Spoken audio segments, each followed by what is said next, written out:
Okay, it's 2 minutes past 2. Hi, everyone. Welcome again. My name is Dorota Napierska. I'm Policy Officer on Toxic-Free Consumption and Production at Zero Waste Europe, and I will be moderating today's webinar. For those that don't know our organization, Zero Waste Europe is a Brussels-based NGO working on advocacy at the EU level to achieve a zero waste society, but also a network of organizations implementing zero waste strategies at national and local level across Europe. Zero Waste Europe strongly supports the EU waste hierarchy, where prevention and reuse are put on the first place to achieve a circular economy. Yet we recognize that safe and efficient recycling has a role to play. As a principle, we advocate that packaging that cannot be safely used, reused, and recycled at the end of its life should not be produced or placed on the market in the first place. So moving on to today's webinar.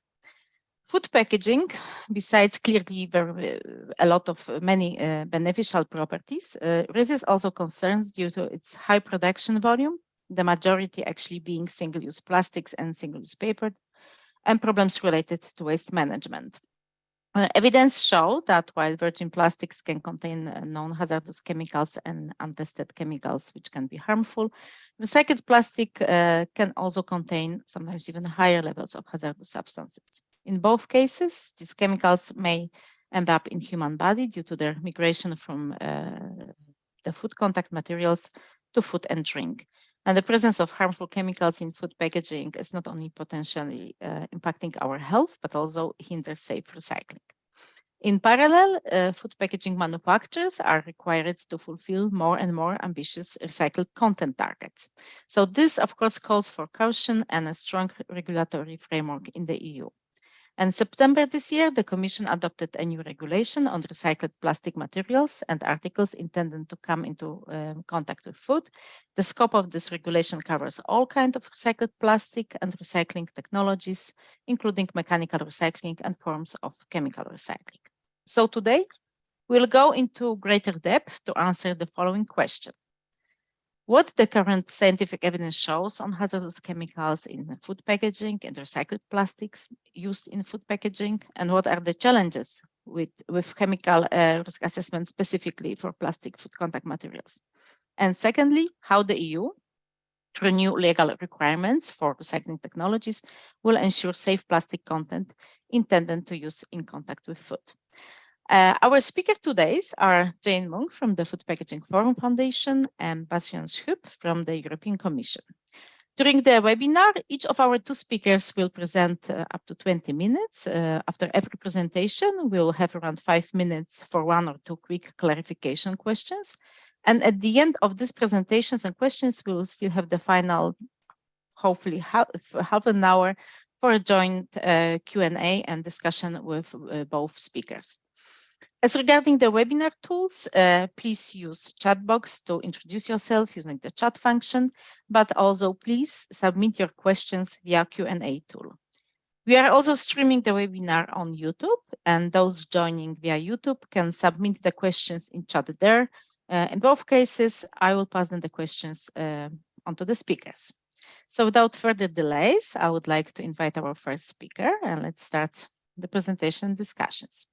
So Jane holds a doctorate degree in environmental toxicology and a Master of Science in Environmental Science from Swiss Federal Institute of Technology in Zurich.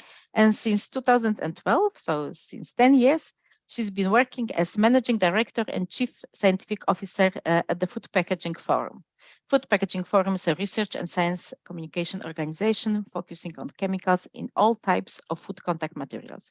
Jane has extensive experience as a science communicator and presenter and is a full scientific member of many recognized societies such as Society of Toxicology, the Society of Environmental Chemistry and Toxicology, the American Chemical Society, and the Endocrine Society. So thank you, Jane, for being with us today, and over to you. Thank you very much, Dorota, and Zero Waste Europe for inviting me to be with you today and to share some thoughts about hazardous chemicals in food contact materials. That's the technical term. So we all realize that humanity's activities on this planet are not future-proof. The linear economy is not sustainable. The way we're dealing with packaging waste in particular is not really working. So a new way forward is the circular economy. And a circular economy is built on the principles of nature, such as regeneration and such as material cycles. Waste and pollution are eliminated in the circular economy. Energy and materials are preserved as much as possible. And importantly, non-toxic materials are maintained at the highest possible value for as long as possible. And this basically means to prevent waste from being generated in the first place. The second best option then is reuse of packaging. But when it comes to dealing with food packaging waste, the focus so far and up till now largely has been on recycling, even though this is not the most favorable option according to the EU's own waste hierarchy. This is what you can see here. Still, this is where most of the action is today. And this focus on recycling is a challenge when it comes to food safety and when it comes to the chemicals in food packaging. Why?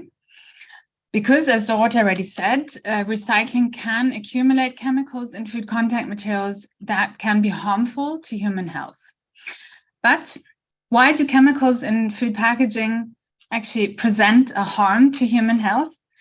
Well, this has to do with the fact that chemicals from food contact materials can transfer into food, and this process is known as migration. So plastics, just like all the other materials, are made up of different types of molecules. Together, these chemicals make up the material.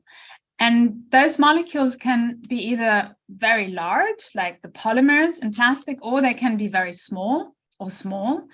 And the small molecules in plastics or in paper, in coatings and so on, they can move around. It depends on the material properties, but by and large, the small molecules can move around. And so they can move out of the packaging material into the foodstuff, as you can see here in this case of plastic packaging. And this movement, this transfer of chemicals is known as migration. So this is a really important concept when you're talking about chemicals and food packaging.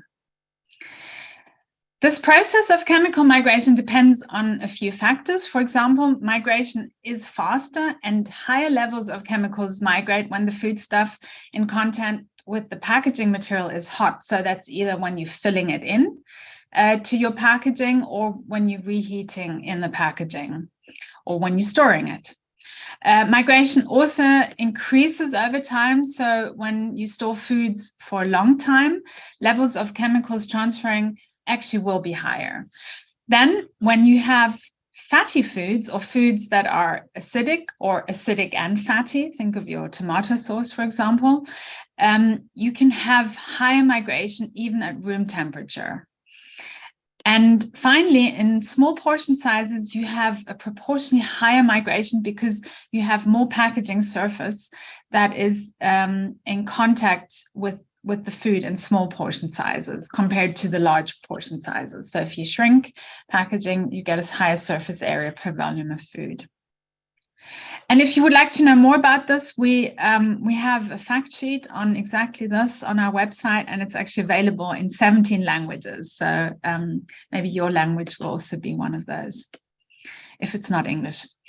So now we know that chemicals can transfer out of food packaging into food, but what chemicals are we actually talking about here? And which of those chemicals actually do migrate? And the answer to these really important questions are surprisingly not trivial. One would assume that this is actually very well known, but it is not.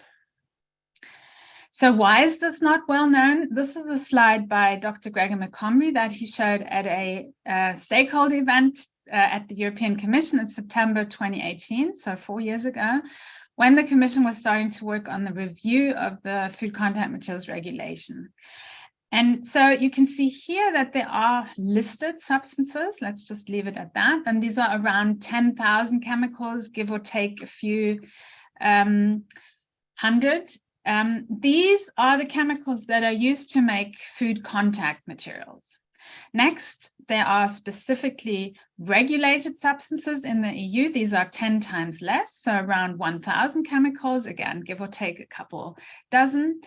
And finally, we have the effectively controlled substances in Europe. These are the chemicals that the member states enforcement actually do enforcement on. And again, it's 10 times less, so maybe 100, but probably, to be realistic, it's quite less than 100 actually. But, and here's the real challenge, Dr. McCombie estimates that around 100,000 chemicals potentially migrate from finished food contact articles. And this is, of course, a huge number. And the reason for this is that for every intentionally used substance used in the manufacture of a food contact material, you can have up to 6 to 10 additional substances that are so-called non-intentionally added substances, or NIAS. So these are present in finished food packaging and other finished food contact articles, but they have no technical function. So they're NIAS, non-intentionally added. And most often, these NIAS actually are unknown chemicals. So to summarize, food contact materials and articles contain two different types of chemicals, the ones that are used and the ones that are non-intentionally added. And basically, these are different chemicals, monomers, catalysts, production aids, additives, and pigments. And on the other hand, you have reaction byproducts from material manufacture, because when you make plastics, for example, you have a very aggressive chemical reaction with many side products. But also impurities of your intentionally added substances, because these chemicals are not pharmaceutical grade chemicals to begin with, but maybe have 90% or 80% purity, depending on what's available on the market. So the rest of the monomers and additives are other chemicals, impurities. And those impurities can also react and form new chemicals that are present in the finished material. And then you can have degradation products of additives, for example. You have oligomers, which are always part of plastics. And finally, you have contaminants. And of all these chemicals that are in a food contact article, like food packaging, all of these chemicals we call food contact chemicals. So back to our question, what chemicals transfer out of food packaging into food? And here's a case study for PET. This is a peer-reviewed scientific study that we published together with colleagues from Brunel University earlier this year. And here we systematically compiled all publicly available studies on migration from PET beverage bottles that had been published up until May 2021. And we found that 150 chemicals had been found to migrate from PET beverage bottles. And I should say that all of these studies that we looked at were global in scope. But when we assessed which of the migrating chemicals are authorized for use in food contact materials in Europe, it's less than 30%. And I want to highlight here that most of the chemicals migrating are actually NIAS here. Only 24% of all chemicals that were measured and that were found to migrate are intentionally added substances, and 3/4 of those that were measured and found to migrate are NIAS. And of course, again, with many NIAS being unknown, it's very difficult to do analytical chemistry work on unknown chemicals. And it's really interesting that for most of the migrating chemicals, there actually are no toxicological assessments available. So we're working now on studying the oligomers in PET, which we found that they do migrate significantly. And if you want to know more about this, I invite you to have a look at this recent publication, which is the protocol for the work that we're doing here. And this work was led by colleagues at the University of Basel. And I think it's important to say that, especially now that there's more and more PET in use for food packaging, And also in light of the Commission's recent regulation on plastic recycling that Bastian will be speaking about, it's fair to assume that this will likely be leading to an increase in the use of recycled plastic for food packaging. But the question is it actually safe to use recycled plastic for food packaging? And this leads me to the question in general, how is safety defined for food packaging in the EU? So let's take a look at that. In the European Union, the legal definition of food contact material safety is that materials and articles shall be manufactured so that under normal or foreseeable conditions of use, they do not transfer their constituents to food in quantities which could endanger human health. So this legal definition recognizes that chemicals in food contact materials like food packaging, but also think of food processing equipment, think of food storage containers, kitchenware, tableware, and so on, that the chemicals in these products or articles do indeed migrate from the material into the foodstuff. So we know this now, this is well established. But what is really important here is this word here, the quantities. And the underlying assumption here is that the dose makes the poison. And if you flip that around, it means that at low levels, chemicals are assumed to be low risk. But is that really the case? So let's look at that. So to understand this, we need to know how is the risk of a chemical to endanger human health, as it says in the Article 3, how is that assessed? And this is going to be a bit theoretical, but bear with me.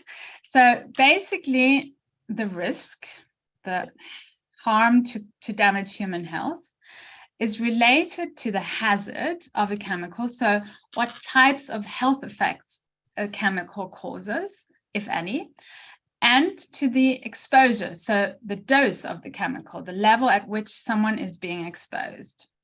And the risk here is high if the hazard is severe, or if the exposure level is high, or both.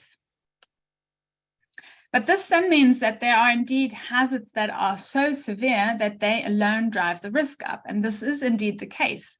We know that. Take the example of mutagens. Mutagenic chemicals are chemicals that damage DNA, and they are assumed to be so severely toxic, even at very, very low concentrations, single molecule concentrations, that no threshold is assumed to exist for these types of chemicals. So if a chemical has this type of hazard property, it is assumed to be a high risk, regardless of its dose.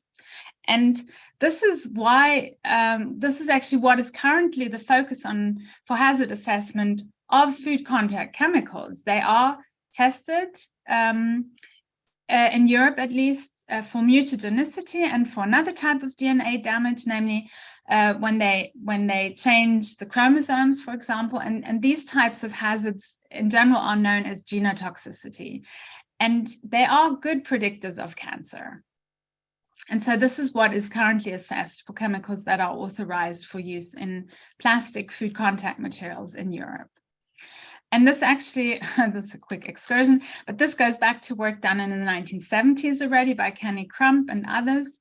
And because of this important work, no threshold is assumed to exist for genotoxicants. There's some shifts in that paradigm right now, but let's just assume that this is the case. But not all carcinogens are actually genotoxicants. And beside this, genotoxicity is not the only hazard we should be concerned with. Cancer is not the only severe disease that is out there. Indeed, there are several types of chronic diseases beside cancer that are actually increasingly prevalent worldwide in developed and also in developing countries. And several of these diseases are indeed associated with certain chemical exposures.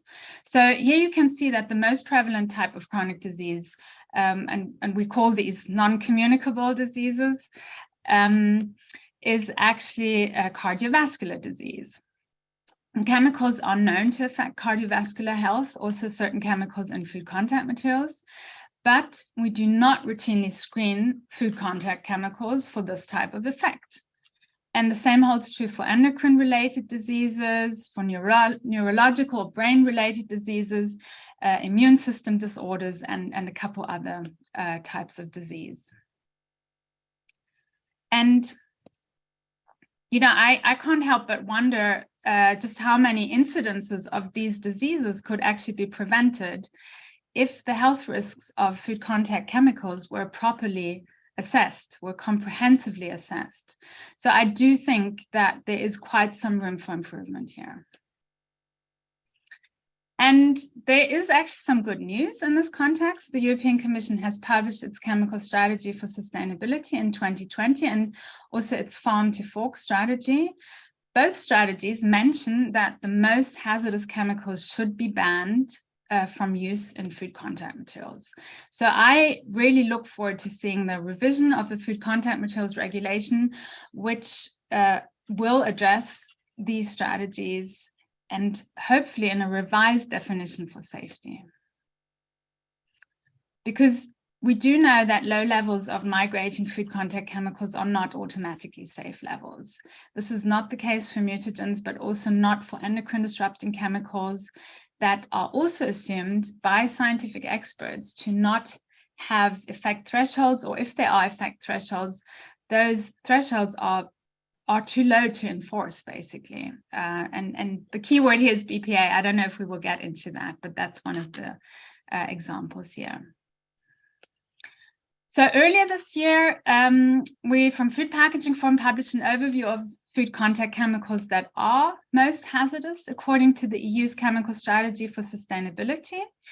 We published the study here on implementing the strategy, the case of food contact chemicals of concern. And here we addressed which known and intentionally used food contact chemicals have hazard properties that the EU wants to regulate more strictly, because chemicals with those hazard properties are very bad for health and they're also bad for the environment. And so we analyzed the food contact chemicals for which we have hazard data. We don't have hazard data for all of the intentionally used ones. And we came up with this list of 388 food contact chemicals of concern. So let's take a closer look here. 352 of those actually are classified as CMR, so that's carcinogenic, mutagenic, or toxic to reproduction. 32 are persistent and bioaccumulative. That could be like PFAS, for example. 3 have specific target organ toxicity. 8 are persistent and mobile. And 22 of these are known as endocrine disrupting chemicals. And what we suggest here is that all of these chemicals should actually no longer be used in food packaging, but also not in kitchenware, tableware, or food processing equipment. So removing these known most hazardous chemicals would be a really good first step. But that, of course, does not take care of the NIAS, and it also does not take care of another really important aspect, namely mixture toxicity. Indeed, some materials have hundreds of chemicals that migrate, like PET. We saw the 150, but there's maybe even more. And they all be migrating at individually low levels, but the whole mixture may also cause adverse biological effects, just as a cocktail effect. And this has been shown repeatedly in several studies, like this one here, actually done by my colleague Lisa Zimmermann, who did this work for a PhD. And she found that the mixture, the overall migrate of chemicals that migrate from plastics simultaneously can have mixture toxicity. For example, estrogenicity measured in vitro, which is a proxy for endocrine disruption, just like genotoxicity is a proxy for carcinogenicity. Importantly, many of the leaching chemicals actually were unknown. So to summarize, food contact materials contain many different chemicals. Some are intentionally used, others are non-intentionally added substances, or NIAS. Most NIAS are unknown, and for unknown chemicals, by logic, their risk cannot be assessed using the current paradigm or the current standard approaches. So this means these unknown chemicals, they may be safe or they may not be safe, but it is simply not known. So we need more information here, and importantly, we need new tools. Chemicals migrate from food contact articles as complex mixtures, but their health risk is currently assessed on a substance by substance basis. And mixture toxicity is currently not routinely assessed, and that is of concern, yeah. Also, currently only genotoxicity is assessed as a main hazard type, but other health effects of food contact chemicals are currently not systematically assessed. And I do think there's a lot of room for improvement there. So to conclude here, and I'm repeating myself, but it's really important to understand that assuming low levels of chemicals migrating from food packaging into food are automatically safe is simply not based on modern scientific understanding, because you can have mixture effects, because you can have chemicals that are endocrine disruptors that have effects on the endocrine system at very low levels. But importantly, if you have unknown or untested chemicals in food packaging that migrate into food, you simply don't know if they are safe or not. And yeah, they may be safe or not, you simply don't know. And you cannot determine that using our traditional risk assessment approaches. And here I would just briefly like to refer to a scientific consensus statement that we published together with 32 other scientists a few years ago, where we discussed the knowns and unknowns regarding the health impacts of food contact chemicals. It's written for scientists, but it should also be accessible for non-scientific experts working in the field. So maybe of interest to some of you. So we know now that there is quite some room for improvement of the safety assessments of food contact articles in general, but what about recycling food packaging? And here I want to point out to 5 fact sheets that our fabulous team at the Food Packaging Forum have prepared, where you can learn more about, on the one hand, the different material properties, but also, on the other hand, about the chemicals that are associated with recycling of these specific packaging materials. And for some materials, migration is of more concern. And these are also the materials that tend to accumulate contaminants during recycling, namely plastics and paper. And then we also published this review article on food packaging and the circular economy if you want to dive a bit more deeply into this topic. But importantly, chemicals do tend to accumulate in recycled plastics, and they also can accumulate in reusable plastics. So this means that plastics in the circular economy have to be managed with very great care. And with that, I would like to thank my wonderful colleagues at the Food Packaging Forum. I feel very privileged and grateful to be part of this lovely team. And we work hard to bring you the facts on food contact chemicals, and you can freely access all of this information on our website. So please have a look. And I would also like to thank Dorota and the Zero Waste Europe team for the kind invitation to join this webinar, and I look forward to the discussion. Thanks. Thank you, Jane. Very interesting presentation. I will have for you a question, but maybe before I will answer you, I just see one comment on the chat. Somebody is asking why we are just actually only really talking about the plastic packaging. It's not only really, I think Jane also showed other materials, but this particular webinar will focus on plastic because it's more like, we know this webinar is touching on the current, let's say, focus of the policy development and actually the new regulation I mentioned, and that Bastian will talk about in a minute, is specifically on the recycling of plastics into food contact materials. So this is the reason, but we agree that other materials are definitely also interesting and should be also covered sooner or later. When it comes to the, I just have one really question actually. Okay, one general: will the references mentioned during Jane's presentation be made available? I think that it's not really the problem. We can do it. And a question more than really to the content. So, Jane, how the migration pattern and risk differ between different food contact material categories?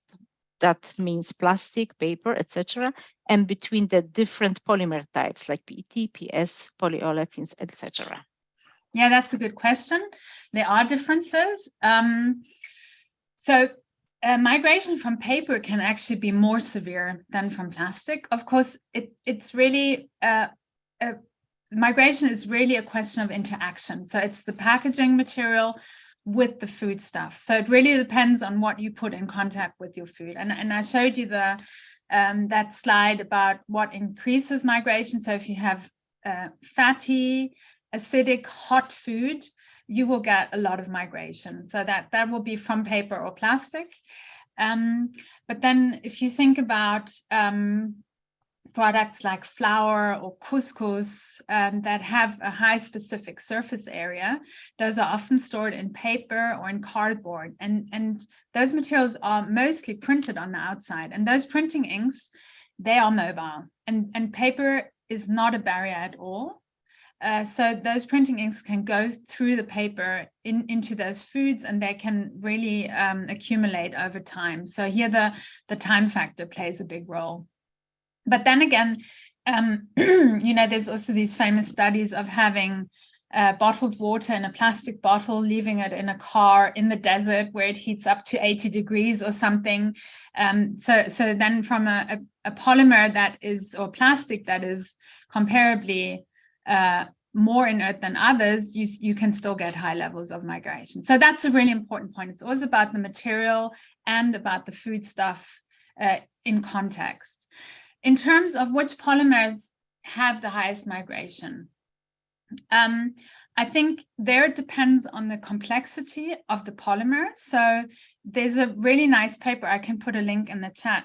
It's already 15 years old, that report, but it's a very nice study done by the UK Food Standards Agency, where they custom made different polymers for food contact, and then they extracted them and tried to identify all the chemicals that were in there. And the polymer with the highest chemical complexity and the most unknowns is PVC. But then on second place, and that might surprise people, it's polypropylene. And why? Because polypropylene actually needs quite a lot of additives to make it.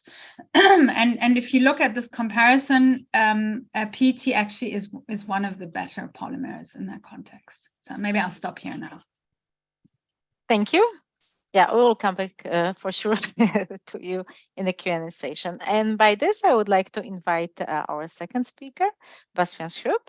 Bastian leads the food contact materials team in the Director General for Health and Food Safety, so DG Sante, as we know all, of the European Commission. He's a chemical engineer by education and has worked on food contact materials since 2011. His main responsibility is the general implementation of the legislation on food contact materials, and he has a specific focus on plastics and recycled plastic. So, Bastian, thanks for being here with us today, and the floor is yours. Yes, thank you, Dorota. So yes, I think the introduction was entirely correct. So I don't have to introduce myself. So let's then move on actually to the discussion on recycled plastic. I assume you can properly see my presentation. Yes, we can see it. Good. So yes, well, Dorota asked me to give a presentation in this webinar on ensuring safe recycled plastic food contact materials, and that is what I will be talking about. And of course, this is a very important subject at the moment, because we see that indeed the recycled content in plastic food contact materials is becoming increasingly important. There is more sort of societal demand for these kind of materials, but also in Commission policy. Like last week, there was a presentation of the packaging and packaging waste regulation, which will have a big impact on the use of packaging, and particularly food packaging in Europe. You see also that there are higher recycled content targets. But yeah, is that all safe and can it be done? Yeah, we believe to a certain extent, provided that the legislation now in place is met, it should be safe. I'll provide you with a short introduction on food contact materials. Also, I will explain a little bit in repetition to what Jane just said, what are, say, food contact materials. And then I will explain more in depth on how we ensure the safety of those food contact materials, of both plastic food contact materials as well as recycled plastic food contact materials.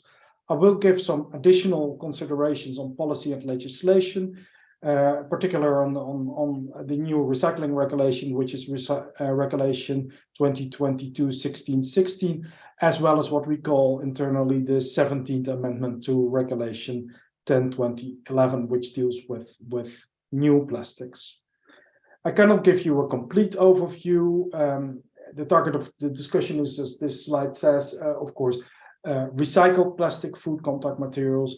And also I cannot really go in depth because then I would need to build a common ground, and then I will be talking here for probably 2 hours, which is a bit beyond, I think, what is possible. But just a short introduction. Our main piece of legislation which ensures the safety of food contact materials is in fact Regulation 1935/2004, sometimes referred to the framework regulation on food contact materials, and that is there to both ensure a high level of protection of human health, as well as the interest of the consumers, as well as to ensure the effective functioning of the internal market. And the latter part is just the basis of why we're regulating food contact materials at a European level, because they circulate all across the Union, and therefore they need to have, except for high level of protection of human health, they also need to have the same level of protection of human health. Otherwise, we get all sorts of problems of not necessarily safer food contact materials. This regulation is applicable to all food contact materials. So everything like paper and board, etc., is covered, but it provides also a basis for specific measures which set out detailed rules on how some materials are to be regulated. And for that, actually, at a European level, we are only covering plastics and recycled plastics, which are, of course, still two very, very big groups. We are presently working on a revision of Regulation 1935/2004 because there are quite a few questions in according, also including these which Jane just raised. And during that revision, we will seek whether we can improve this particular framework regulation. But yeah, I have to keep that discussion out of this presentation because it would simply be taking us too long. But yeah, so what are safe food contact materials? Jane already gave more or less the same shortened version of our main article in Regulation 1935, which says that food contact materials are to be manufactured such that they do not transfer their constituents to food in quantities which could endanger human health. I think Jane just appeared to be suggesting that we would be saying that low levels are safe. No, that is not what this thing says. It says that the levels, the quantities which come out of a food contact material should not endanger human health, and that option obviously depends on the properties of a certain substance and how hazardous or benign that substance is. If a substance is very benign, it would be acceptable to see it migrating in bigger amounts than a substance which is hazardous. By the way, this article is a bit broader. For instance, it also says that it shall not affect the quality of the food or its organoleptic quality. So you should not have an effect, for instance, to taste or the appearance of the food, etc.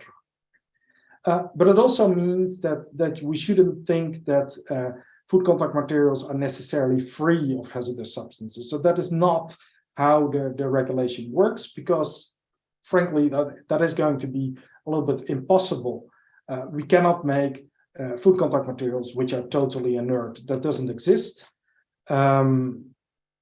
So yeah, then there needs to be a pragmatic way of approaching that, and that is what is set out in this regulation. So then on this basis, on the basis of this Article 3 of Regulation 1935, the framework, so then how do we ensure that plastic food contact materials are safe? Again, we have a very complex technical piece of legislation, mostly referred to as Regulation 10/2011 on plastic food contact materials, which basically defines the permitted composition of plastic food contact materials. And one of the things that it says is that only authorized substances may be used to manufacture plastics. And here we have the European Food Safety Authority, EFSA, to assess all the starting substances and additives before they're authorized for the manufacture of plastics. So you cannot manufacture a plastic material with a substance that hasn't been authorized. Also, all these substances are then subject to a very detailed safety assessment, and then they're authorized by the legislator, which is basically the Commission collaborating with the member states. There are some derogations, mostly related to substances which are very similar or derived from the authorized substances. But there's one group of substances which is of particular importance, and that are the impurities. And the impurities we also call sometimes non-intentionally added substances, and there are several subgroups in them. I think Jane just gave a very nice introduction on all the issues which there are with non-intentionally added substances. But one thing what is very important to notice is that this group actually does not include what are contaminants, at least not the contaminants we find in recycled. So these are all about impurities which are related to the production of either the substances used to manufacture plastics or the plastics themselves. And actually, if you read Regulation 10/2011 correctly, then you will see that all these substances will need to be risk assessed in accordance with Article 19, which means that they also must be identified. So they certainly have to be known and they have to be safe. And that is a requirement which is definitely there. I put in, because it's very short, Article 19. Its implementation may not be fully complete. Industry may sometimes be a little bit short on this kind of risk assessment, but definitely the requirement is there in this provision. Because we see that there are issues there, I think, this requirement is one of the main focus points of what we are doing during our revision of the framework regulation to get our way to deal with non-intentionally added substances better. And in fact, they will be put at the same level as the intentionally used substances, which are today subject to authorization. If we then look at the safety of recycled plastic food contact materials, we get into play contaminants into play. We ensure the safety of recycled plastics, therefore, in a fundamentally different way, because what you see is that the contaminants can come from all sorts of sources. For instance, the use of the plastic material. So, for instance, very typically in food packaging, in that plastic, you might find back constituents of food, potential misuse of these things, which of course occur less often, but typically you could see that someone could use a certain plastic packaging which he has obtained from food to store paint residue in, and of course that paint residue may contain more hazardous substances than the food, or at least in bigger amounts. What we also see is, of course, these plastics tend to be collected together with other materials or other waste, and therefore we may have cross-contamination in waste collection systems. And there could also be the non-food contact plastics in there, which may contain substances which have not been authorized under Regulation 10/2011. The plastic actually that is being recycled actually needs to comply with Regulation 10/2011. So what we deal with if we talk about legislation for recycled plastics essentially we're only working on getting a hold on these contaminants. Well, as I said, there's a fundamental difference between the contaminants on this slide and the impurities on the previous slide. Contaminants are not necessarily fully identified. Their presence is kind of random, as you can see from what you have in the waste. It just depends on what people have put in. So we need to take a fundamentally different approach. And that actually more or less takes a three-step approach. The first step is the characterization of the substances which could be present in collected waste. Can we exclude certain substances, for instance, genotoxic substances, which is, of course, one of the worst groups of substances? Can we give a good characterization of that plastic input? So what kind of substances can we expect there? What amounts would they be there? Then we need to understand at what sort of levels the worst possible substances in that input material may be present in the final plastic without endangering human health. And then we need to calculate the required cleaning efficiency of the recycling technology. So if you look at 1, that is the input to the recycling technology. 2 is the output. So basically, if the input is more dirty than the recycling technology, so which decontaminates the plastic, will need to be better. That is basically how it works. And the new recycling regulation is built all around that principle. So that's regulation 2022-1616. It's now about 6 weeks old, and yeah, it's starting to roll in the recycle area.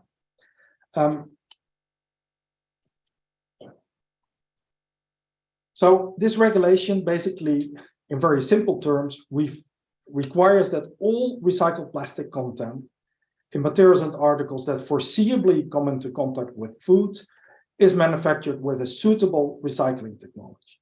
So a suitable recycling technology then is a technology which has been shown to be able to take out enough contaminants. And that, of course, depends on the contaminant level of in the input. There's one exception, which is slightly important, which is that we allow the manufacture of pure substances from waste if those substances are listed under Regulation 10/2011. And yeah, there's an upcoming amendment actually to address what we really mean with pure, because we see now there is a higher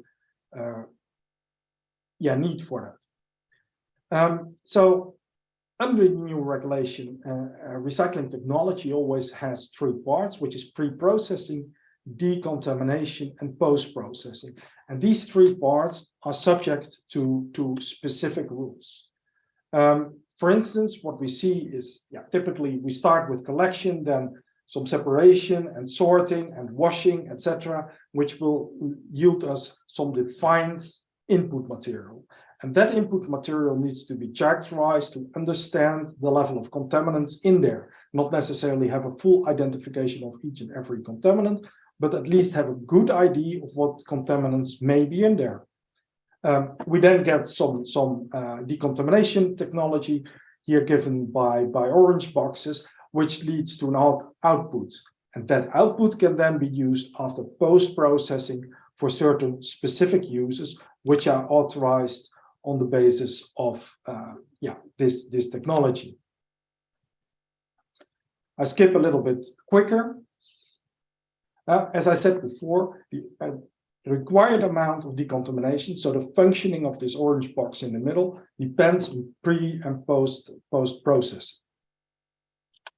Well, in practice, the terminology under the recycling regulation is a little bit more complex because we look at it at 3 levels. We have recycling technologies, which are very generic descriptions of how contamination takes place, recycling processes, which are a much more detailed description, as well as recycling installations, which is more or less the hardware which does the work. If you want, you can compare a process to an installation as a recipe to a kitchen.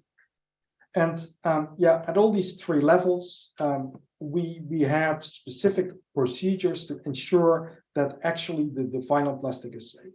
First, we need to establish in general that a certain recycling technology is suitable. There, the European Food Safety Authority will look at it, and then we at the Commission will be working at authorizing that. Then, if needed, there will be an authorization sequence of the recycling process so that we have a good detailed description of what is actually done to ensure in practice that it is safe. And then, of course, that process will be implemented by means of building a recycling installation, which will then need to be audited by the competent authorities.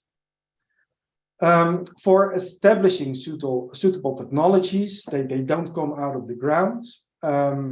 We have a procedure which focuses on novel technologies, and those novel technologies that work will need to start with the publication of a detailed safety report, which everyone can read.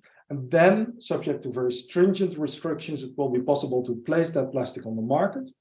And the monitoring of contaminants, both in the input and output, is required. As soon as there's enough data, we will ask EFSA to evaluate that technology. And then, yeah, if that evaluation is favorable, the technology will be established as a suitable technology in the regulation. And yeah, we define any technology by means of its input, its decontamination processes, and the use of its output. We have already two suitable recycling technologies established based on historical work, which the European Food Safety Authority worked on the basis of our previous regulation, which is one is mechanical PET recycling, which can be used to recycle PET subject to a couple of restrictions, such as, for instance, that recycled PET may not be used in an oven, so at high temperatures, and it may contain only a maximum of 5% non-food consumer waste. Then we have something which is recycling from a closed and controlled chain, where we assume that contamination is very, very low, because actually this is about, for instance, the crates which are used in supermarkets, and the supermarkets will need to ensure they are clean. Lastly, and very shortly, on chemical recycling. Chemical recycling is a term which we hear a lot recently, but it is not a term we recognize under our legislation. Chemical recycling under our regulation would just be a group of technologies which are all taken separately and seen separately. So for us, the meaning of chemical recycling doesn't mean very much, except that we know that chemical recycling is meaning to break down to a certain extent the plastics. And well, these technologies are all subject to Regulation 2022, and if people want to use them, they will first need to establish that technology as a suitable technology, so follow the novel technology procedure set out in Regulation 2022/1616. An alternative is if that recycling process is able to fully decompose the plastic into its original starting substances, then it may be possible to use these starting substances in accordance with Regulation 10/2011, so just as new plastics, provided those starting substances can be produced at a high level of purity.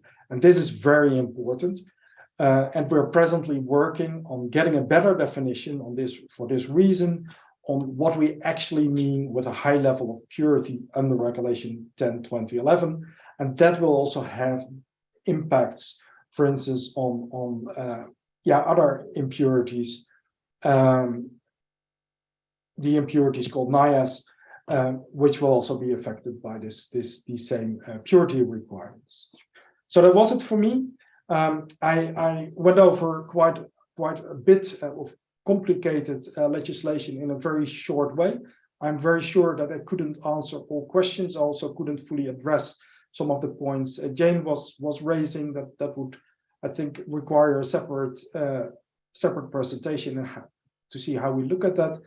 But in any case, I hope to have given some confirmation of how it works, and maybe also some relief that there is actually legislation which works independent from the industry to ensure that yeah, the plastics are safe. Thank you, and over to Dorota. Thank you. Actually, your presentation was very clear. I mean, I went through the text of the whole regulation. It's like, I'm not the lawyer, so I think that you gave really good, short, of course. So yeah, just maybe starting with the short question to you. Is chemical recycling, so actually somebody really means pyrolysis, I'm not sure the EU level, but I know that it's also, somewhere. Yeah, so if you can, I must say I lost you a little bit. Was the question is okay? Sorry. So maybe that was I've seen also that my internet connection was for a second unstable. Let's hope it was only a few seconds. So is chemical recycling and specifically pyrolysis authorized recycling technology?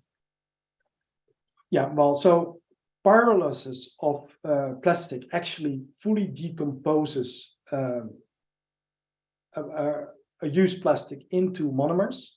So this is not a suitable technology because actually it is not covered under the new recycling regulation. Those monomers need to be used in accordance with Regulation 10/2011. So that was very much my last point. And yeah, the reason that it's not covered is that we assume that this pyrolysis process followed by what is really called feedstock recycling, so the production of new monomers. Yeah, we are pretty sure about that actually completely cleans out any contaminants because of the very severe conditions which are actually used to break down the plastic. But yeah, there could be other chemical recycling processes which are less severe, which could also make monomers, which may be coming forward at a lower degree of purity, so contaminants could still be in there. And that is why we're now adjusting the purity requirements under Regulation 10/2011 to ensure that, if there's a high level of contaminants present, that recycling still would need to take place under Regulation 2022/1616 instead of being regarded as just an input to a new plastic. So if I may now ask questions from my side, just to be sure that I understand well. So if pyrolysis will be actually, or the production from monomers and the what comes from the recycled waste will be addressed or covered by other regulation. I wonder, so the installation that actually are this recycling installation using the pyrolysis will, for example, be also still required to register in this new requirement? No, they are not. Oh, that's fully out. What we are looking at, in addition to this purity requirement, is probably what we'll set out also in the declaration of compliance, the level of recycled content in the new plastic, because otherwise we lose the ability also to control, because we would go entirely blind, and that is what we do not want. But that is things which will be discussed first with the member states and then also with the stakeholders in a feedback consultation on that particular amendment, which will make those changes to Regulation 10/2011. Thank you. There's a really long question, so I will just read it. I hope that there will be no interference between my. So there is environmental international volume, so it's some kind of scientific publication, published results of the small research project into 43 commonly used bio-based and biodegradable plastics. So common labels for food contact materials, and results show that 67% of samples showed baseline toxicity due to the chemicals in the monomer / polymer plastic themselves. Recycling plastic, the vast majority of which are petrochemical based, reuses food contact materials with the same of often now banned hazardous substances. Are this issue covered by any of this new regulation or recycling the plastic into food contact materials? Well, first of all, it is of course not possible to make food contact materials with banned hazardous substances. In fact, you need to have an authorization for the substance if it is to be used to make a plastic food contact material. So you cannot intentionally use those banned hazardous substances. They could theoretically be present, as non-intentionally added substances. But as we are only allowing collection of recycled plastic from food contact materials, those really banned substances, like for instance, fire retardants, which are sometimes brominated, etc., they should not be present in the first place in our input. So that is, I think, one important thing. On bio-based and biodegradable plastics, yes, under our legislation, these are just plastics. They also need to be authorized, therefore, at least the starting substances, and therefore they need to be safe. And yeah, that is what needs to be shown. So I think it's both definitely completely covered, and if there are issues with that, then it will be an enforcement issue rather than a legislative issue. Thank you. Thank you. The next question is short. What is the timing to expect the proposed draft 17th amendment? No, sorry, 17th amendment. I'm not sure if I understand the question. Yes, given the relevance to the whole recycling industry at the moment, as well as some other industries working on plastics, we're working on this amendment with priority. It's a little bit complex text, but we expect that it will be first consulted with the stakeholders just after the holidays, so say in January, February.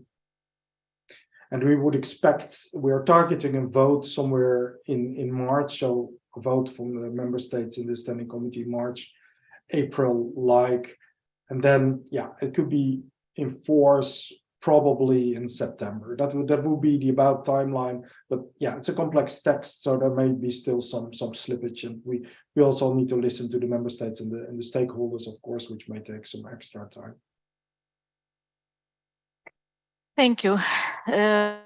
Question direct. So, what does it mean sufficient amount of data for assessing recycling safety? I'm guessing that this is about these novel technologies before they are allowed to start processing. Yes. So Regulation 2022/1616 gives some requirements for what it really means. I think there are two things very, very important. First of all, there needs to be a good understanding of what sort of substances can be present in the input material. In particular, substances we would see repetitively present, so they're always present. Then it's important to understand what these substances are and where they would be coming from.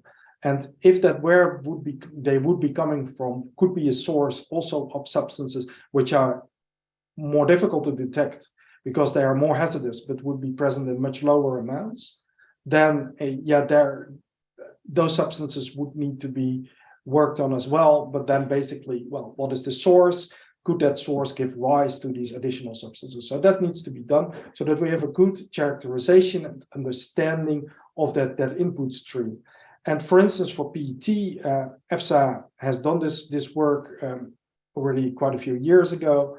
And there they never said, for instance, that they could exclude the presence of genotoxic substances. So basically, that means that then the cleaning efficiency of the decontamination process should be good enough to take out an assumed level of toxic substances which could be present. So that is another aspect. So how does that cleaning efficiency relate to the substances which can be there or substances which cannot be excluded to be there? But it's a very technical story, and it would take quite a lot of effort to really explain it in all the detail. But we will try to do so also in guidance on this regulation.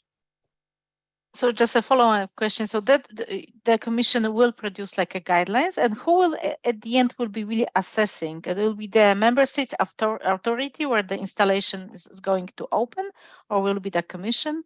No, in principle, for novel technologies, the first assessment will need to be done by the developer of that novel technology, which will be a business operator who is placing it on the market. And they need to make that report public. So it is for us all to read what is in there. And that report then needs to be sufficient for EFSA, as well as it needs to be accepted by the member states. So we will have a good look at what they're doing, whether it makes any sense, and only then they can go ahead with using this technology as a novel technology. That doesn't mean that it's fully authorized.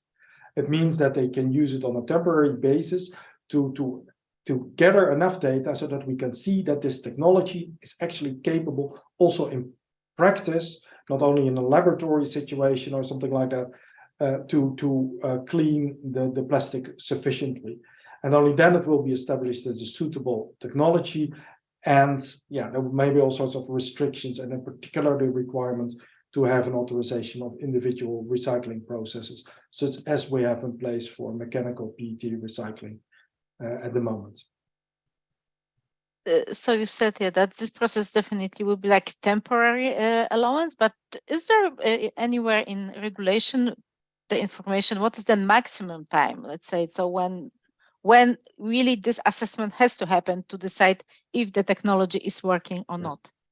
Well, there's several steps in the procedure, and when we were discussing on the regulation, quite a few people were nice enough to count that for us, and they came to 7 years. Our own count would indeed also be 7 to 8 years, but in practice, we expect it will be much quicker.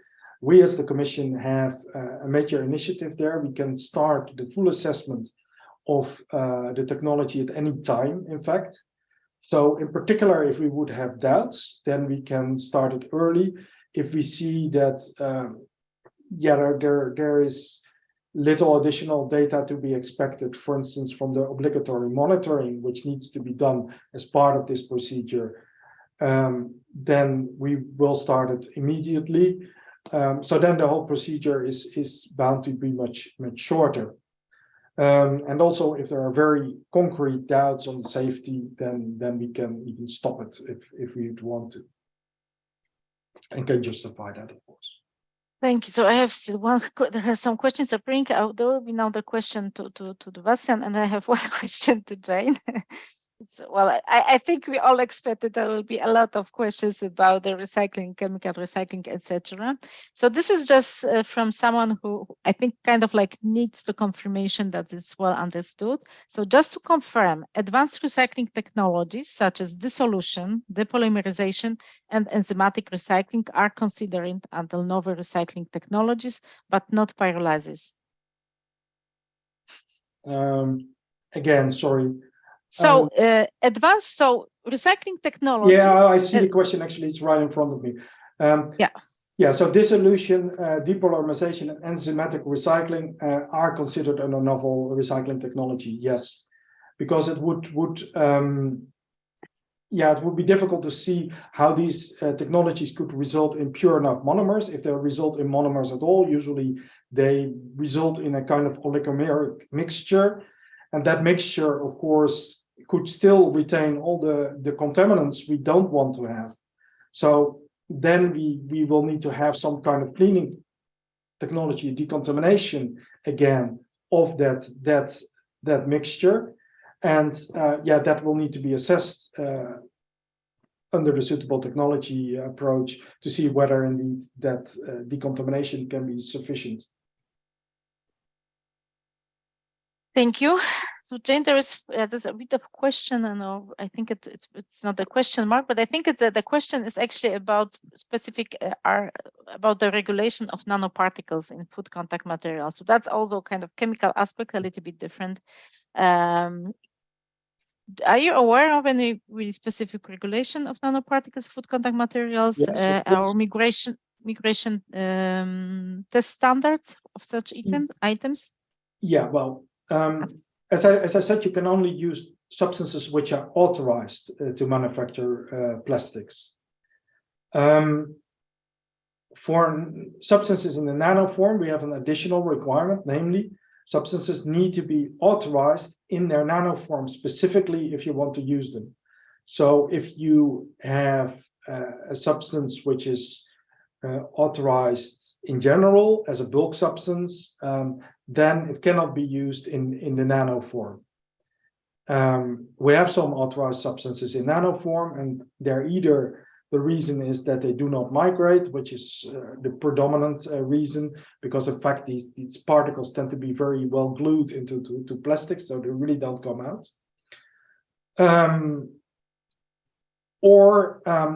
As soon as they come out, they fully dissolve and they disappear, so they can never in nano form reach the body. So that is essentially how it works. But maybe just to add there, that applies to plastics. And I've heard of people using printing inks, for example, that it's quite popular to use certain nanomaterials in printing inks. And I've had some interesting discussions with them because they weren't aware that when they print plastic food packaging, that's actually not allowed. Or that would be an interesting case. I don't know if you've come across that, Bastiaan, but that's something that's... We're aware of the issues with pigments in printing inks, because it's the pigments who tend to be in a nano form, because they need to be fine, otherwise you need too much of them. So yeah, that is presently not subject to union legislation. Of course, as part of the revision, and one of the reasons for the revision is in fact that we are harmonizing all that legislation, and that we will need to have an approach also to ensure the safety of those pigments in printing inks. Yeah, I think that's also very interesting. But now I will just stick to the questions that I see, just to try to answer as many as possible. So very, very short questions, obviously to Bastiaan. When we can expect the guidelines on the 2022/1616? Yes, and the guidance is a bit of work. It's not the highest priority. We have several things to do, among which authorization of individual PET recycling processes, the 17th Amendment I was just speaking about, some ongoing issues on specific substances, as well as the revision, but we still expect the guidance late spring or somewhere towards the summer. And yeah, another reason that we are not forthcoming immediately with that guidance is also that we need to learn a little bit from the first experiences under Regulation 2022/1616. So it will not be there immediately, but yeah, it will be coming. Thank you. It's quite interesting question. So you said, Bastiaan, that a possible novel new technology can be on the market for a couple of years until it's finally positively assessed. And if it's assessed negatively, what is about the products in the market that were produced, marketed, or just are still there when the decision is negative? Is there any answer on this? Yeah, well, there is an answer because actually the regulation spells it out what happens. So we will take a decision which actually either establish the technology as suitable or does the opposite. And then that decision will say exactly what sort of transition is needed for these products. But in practice, they cannot remain very long on the market anymore. That will be definitely what would be the issue. And probably we would see a negative opinion coming up. So we may take action very quickly, actually. And this one is more a little bit actually coming back to kind of like a legacy chemicals, because we know that some phthalates will be soon also more strictly regulated in the food contact materials. So the question is that there are still phthalates and BPA, and they are now still used present in the food contact material plastic. So how we can then remove those with the recycled plastic? Well, I think that the first very important thing is that this is one of the reasons why we cannot allow any input into a plastic recycling process. So what you will see is for the mechanical PET recycling, what we're recycling there is PET. So yeah, plastics which could contain bisphenol A or phthalates should have been sorted out long before the time because they're not PET. In fact, these business operators wouldn't even be able to make high quality PET if there were all sorts of other kinds of plastics in there. And PET isn't manufactured with phthalates or bisphenol A, so it doesn't contain them. There could, of course, be trace amounts of these substances in there, but that then should be covered under the safety approach, which in general we are taking to take out contaminants, because if they are present in contaminants, then that should cover also these substances. But in particular substances as bisphenol A, we would very unlikely expect in there in PET streams. But yes, it tends to be everywhere. And if someone does a diligent search for it, it will probably be found. And perhaps this is also one of the reasons why we have put in these monitoring requirements for the novel technologies, where we also will be looking at what sort of substances are present in the input and in the output, to really avoid that we could see certain which are in other domains like under REACH called legacy substances could be popping up in amounts that they certainly should not be there.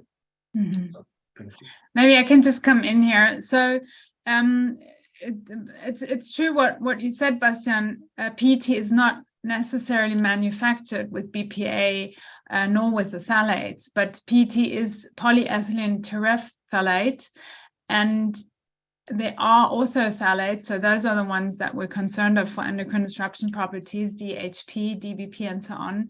They migrate from PET.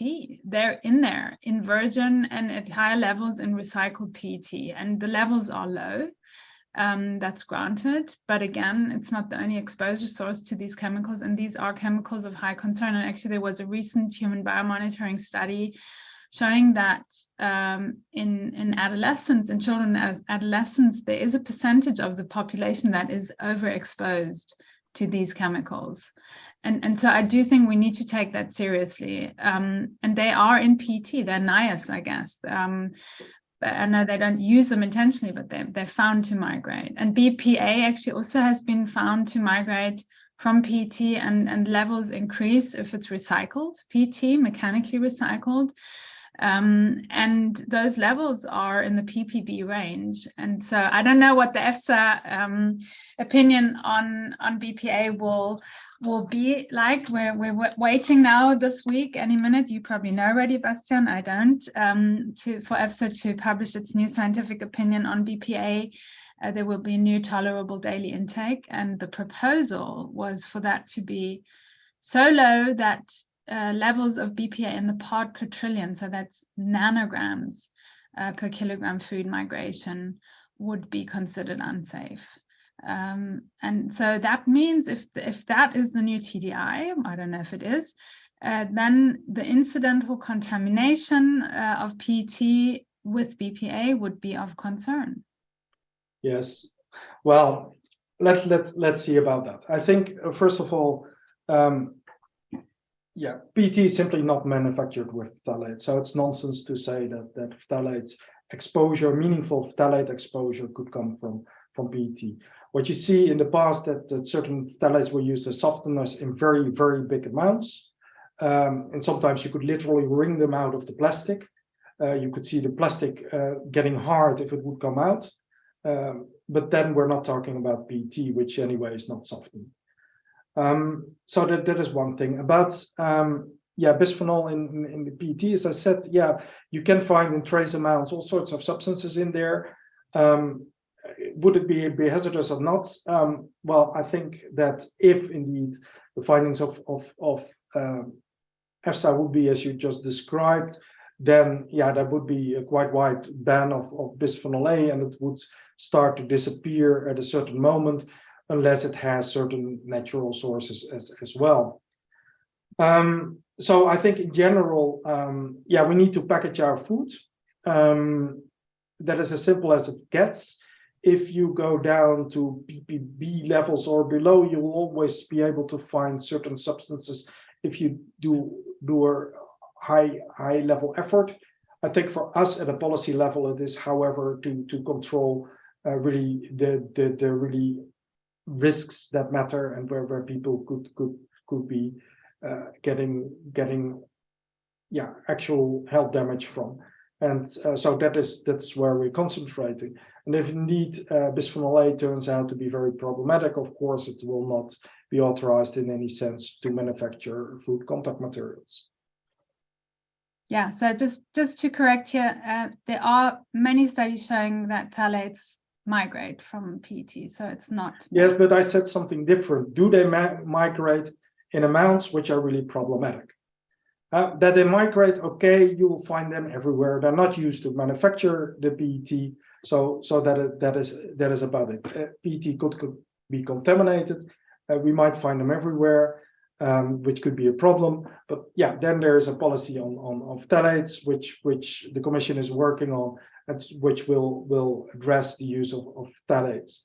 But we should not try to drag it into to everywhere, Jane, because then, from a policy perspective, it becomes very difficult to regulate unless we want to just ban anything. And then you can tell me how to package food in a way that we don't get ill of it. And I think there we need to strike a balance. And that is what our policy is based on. And yeah, there we discuss with the stakeholders, the member states, and in the end, also the European Parliament will have a say on how we approach that. And for that, I think also our revision work is very important. Yeah, so maybe the question shouldn't really be about how we package food, but what types of food we need to package, if that makes sense. Because I think, you know, if we're concerned about protecting people's health, which at least I am concerned about, I don't think that each and every type of food product that is out there on the market is actually a good food product. And so this becomes sort of a bigger discussion about how do we produce and consume foods. And as I said, Jane, this is really a political discussion. It is a bit beyond what we do within the framework of food contact materials. In the end, yeah, that are decisions. For instance, look now at the packaging and packaging waste regulation, where big reforms are coming up to the use of packaging, which might already address some of your concerns, or maybe not. And that is where the political discussion needs to take place. And I think, yeah, very many people have a very specific view, which might not be shared by you, on what foods they like to consume and how these foods should be packaged. And therefore, I say this is in a democratic system a political discussion, which is not for us as civil servants to address. In the end, we work now with the legislation we have, and I think that is actually providing a very high level of safety. And I think the European legislation at that level is really outstanding if you compare it to some frameworks they use elsewhere in the world. Yeah, so if I may just finish what I was saying, there's a scientific study, not a political study, about the key drivers of using single-use plastic packaging or single-use food packaging, which often is plastic. And from a perspective of scientific analysis, the key drivers here are certain types of globalized food processing business models, and it's also the retail business model. And it's the lack of time. I mean, we're all pressed for time. We're all rushing from one place to the next. It's our lifestyle. And I do think that it would be worthwhile to, as we talk about safety of food packaging, as we talk about circular economy, to also think about these key drivers, these systemic drivers that keep us locked into using these types of packaging products. So that's the point that I wanted to make. I put a link in the chat to that study if anyone's interested. Well, as we are slowly actually coming to the end of the webinar, well, you Jane know that actually we as Zero Waste Europe have a lot of discussions around single-use and reuse, and this is definitely also something that we will tackle a lot in the future, especially in the discussions of this new proposal packaging waste regulation. But just to then now to come back to the main subject of our webinar today, just before I will just wrap up, I have really quick question and to you, Bastian, because I think it's a very actually good question. We have now the regulation, which there is a lot of rules there, but what is the strategy for enforcement? I think that's in case of many very good pieces of the EU, the enforcements can really go better and not. And of course, it also depends a lot on member states. That's not really commission that's always enforcing everything. But if you just can, give a couple of sentences, how you see it, how would you like to see it enforcement and yeah, because that's in the end really will ensure safety of the plastics, or at least improve it. Yeah, I definitely agree that enforcement is a very important aspect of how it's in the end working out. And I think this is one of the reasons why we put out this new regulation to basically help the member states to be able to better enforce the legislation. I can't go into all the detail because then we get really technical, but I think one of the important aspects is that, for instance, for the first time, we are requiring a pre-filled declaration of compliance on the basis of a form which should be accompanying every batch of recycled plastic. And filling out that form in a closed way already ensures to a large extent that the materials are compliant. For instance, it also ensures traceability because it needs to be indicated from which recycling installation the plastic is coming. So it will also be very difficult to put in a recycling installation that doesn't exist because then it will not be registered in, by the way, our public register. There are certain other aspects of the enforcement, and then we could talk probably for 20 minutes about that. But it's very important that the member states can enforce, and I think that this regulation will really help them to do so, even though in the end it is very complex to enforce the functioning of recycling installations. Thank you. Any final remark on enforcements from you, Jane, before I will wrap up? Yeah, well, as Bastian said, we could talk for ages about that. It's a really big, important topic. We know from people working on enforcement of food contact chemicals in Europe that they don't think it actually works very well. The current enforcement, I'm not convinced that the new plastics recycling regulation will improve the safety of people, and it won't protect people from being exposed to hazardous chemicals that migrate from food packaging plastics. I'm concerned that it actually will increase the exposure to hazardous chemicals. So I hope I'm wrong, but that remains to be seen. And we're carrying out an uncontrolled experiment right now. We're putting the stuff on the market. We're exposing people to these chemicals. At the same time, as I shared in the chat, there are serious concerns about human exposure to hazardous chemicals, industrial chemicals, to the mixtures of these chemicals. We are seeing effects in children that are being born today, decreased IQ, learning disabilities, other types of health impacts, obesity, and so on. So I have to say, I don't think what we're doing in terms of chemical risk assessment is actually working. And it concerns me. I'm a mother, I have children. I know of young people who would like to have children one day who are struggling. So I think we need to change what we're doing. We are changing what we're doing because we're reviewing the legislation, and there, as I can said there is also political input, and then we can see how to put the priorities in new legislation.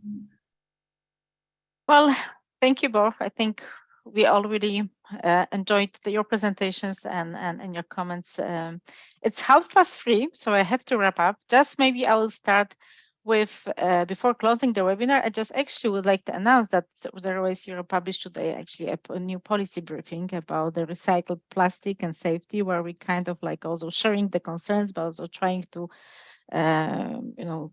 share our vision how actually this also new regulation should be enforced. The presentations of today's speakers and many more resources can be found on our website. So if you would like to check also and to find our upcoming webinars, please check the website. So again, I would like to thank everyone for attending, thank the panelists for the excellent contributions. Well, with this, I would like to close today's webinar and wish everyone a very nice rest of the day. Thank you very much. Okay, thank you and goodbye. Goodbye. Bye. Thanks.